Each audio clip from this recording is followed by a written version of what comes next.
So the next few or couple of slides I just want to show you just to give you an idea of, well, how do we think about, especially in higher education, right?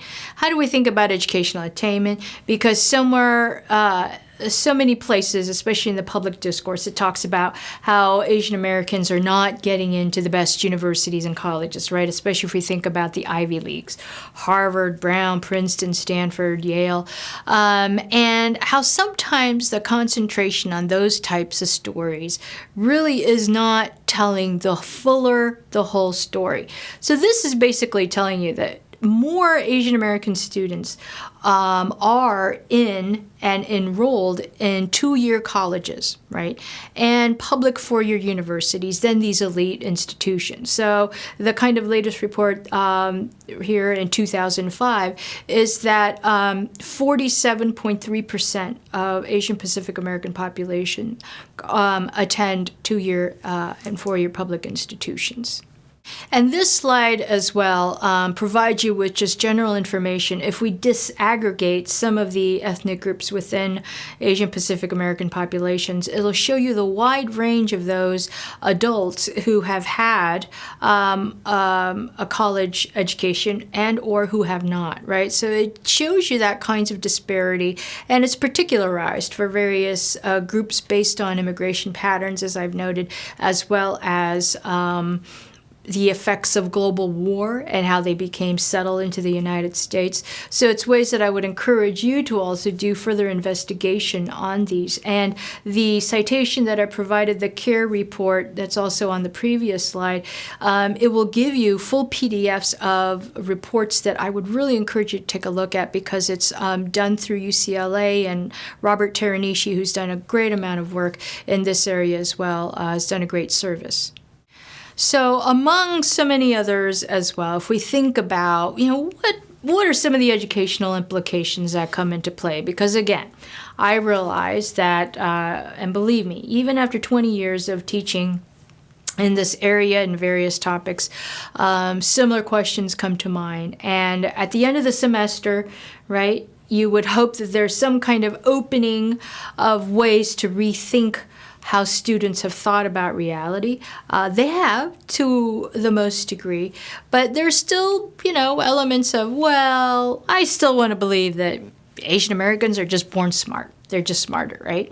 And I realize it's a process. It will happen over time. But when you think about what are the real-life educational implications that come into play, well, to a large extent, when we think about the kinds of special services that many students really need, especially in our K-12 system, there's a high degree of being underserved, especially in special education, even within counseling and bilingual education programs, right? And ironically, and I guess not ironically, but in conversations with many people, they would say, well, you know what? I'm actually a fluent English speaker. I was born in the United States, but somehow when I went into school, I was placed in a bilingual education program, right?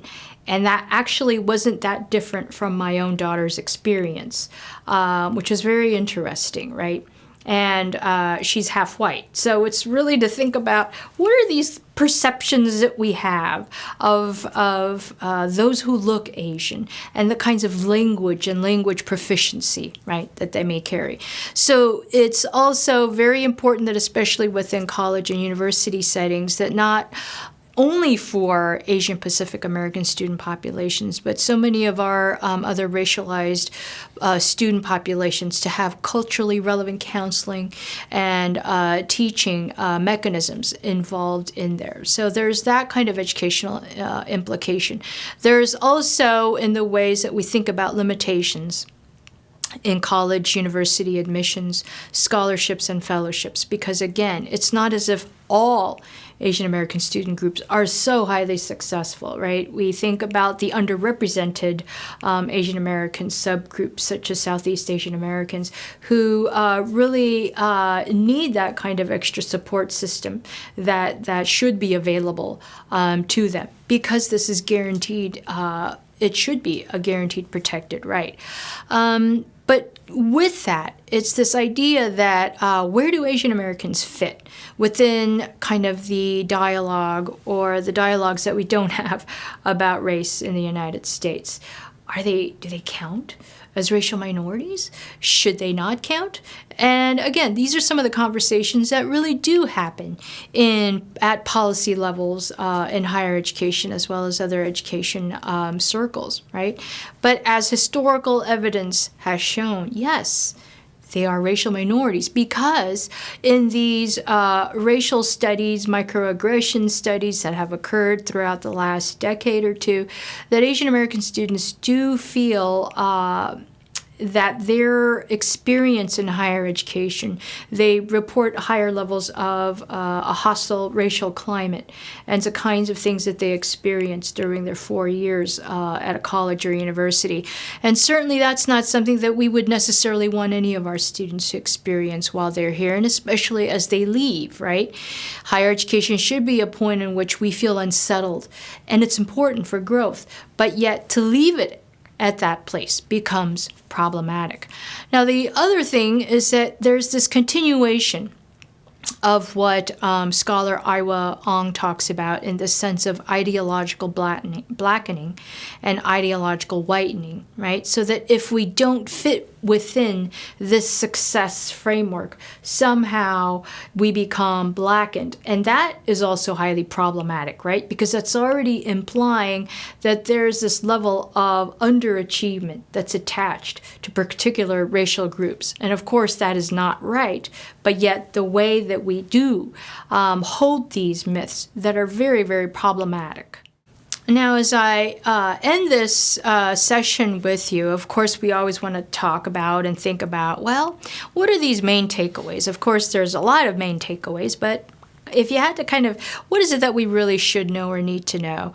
And obviously, I hope you could get a sense that the foundations of our public schooling have been fraught with structural inequalities from the very beginning, right? Even though there were these attempts to equalize it to some degree. And one of the more popular examples would have been Thomas Jefferson's the Diffusion of Education plan, the bill for the diffusion of knowledge, right? So guaranteeing that free white girls and boys get 3 years of schooling. Right? Now, at that point in 1780s, that was so highly radical that it was unanimously rejected. Right? So think about that. To use taxpayers' money to pay for free white boys and girls to get 3 years of schooling. Of course, that was just anathema to thinking about why should my taxpayer money go to educate somebody else's child, and especially girls, right?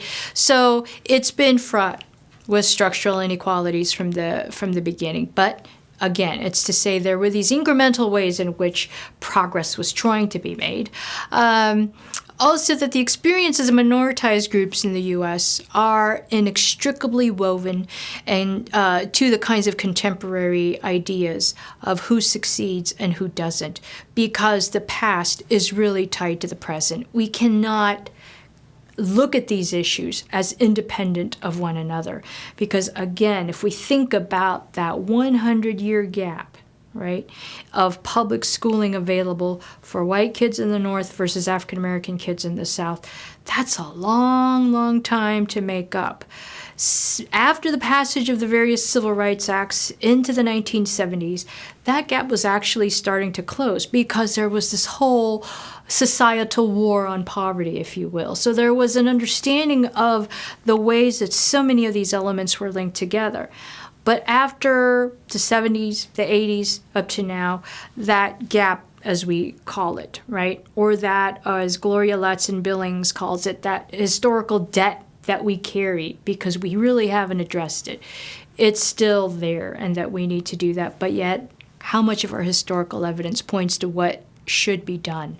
At the same time, I want us to leave with this idea that there have always been agents of change, right? And that's what makes this experiment of public schooling and education so important, and why it's something of interest to me, right, on a personal level and on a professional level, because it's these ideals of democratic citizenship that really we haven't yet met. But yet it's an experiment and something that it's a project that is always ongoing and that we should really participate and be engaged in.